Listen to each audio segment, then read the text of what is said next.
Pendant des années, j'ai grandi à l'église, participant à toutes les activités avec zèle. Je pensais qu'en étant ainsi impliquée dans chaque service et chaque programme, j'étais automatiquement en relation avec Dieu. Je croyais que mon activisme religieux suffisait à combler l'espace entre lui et moi. Pourtant, je n'avais pas encore dédié ma vie complètement à lui, et je ne connaissais pas vraiment ce qu'était sa présence réelle en moi. Je ne savais pas encore que, comme le dit Ésaïe 29:13, on peut honorer Dieu des lèvres et par des actions extérieures, alors que le cœur n'est pas encore totalement rendu.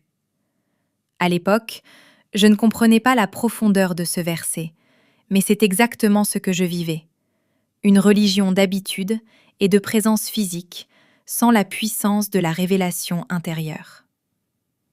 Un jour, lors d'un jeûne à l'église, une servante de Dieu priait, et j'ai senti au fond de moi que Dieu me parlait.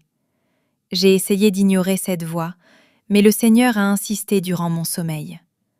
En vision, cette servante s'est approchée de moi pour me demander quelle était ma décision. Sans hésiter, j'ai répondu « Me voici, Seigneur, je veux te suivre toute ma vie ». C'était mon propre Ésaïe 6:8. J'entendis la voix du Seigneur. Je répondis « Me voici, envoie-moi ». Bien que j'ignorais la portée biblique de ma réponse à cet instant, mon âme, elle, reconnaissait enfin son Créateur au-delà des activités religieuses. Depuis lors, j'ai gardé ma marche avec lui. C'est une douceur immense que de vivre cette intimité.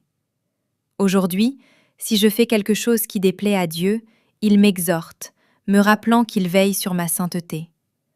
Quand la tristesse m'envahit, il murmure à mon cœur « Est-ce que je ne t'ai pas dit que je suis avec toi ?» C'est la promesse de Josué 1:9 qui prend vie. Ne t'ai-je pas donné cet ordre ? Fortifie-toi et prends courage, car l'Éternel, ton Dieu, est avec toi. J'ai aussi appris l'importance de consulter Dieu avant chaque action.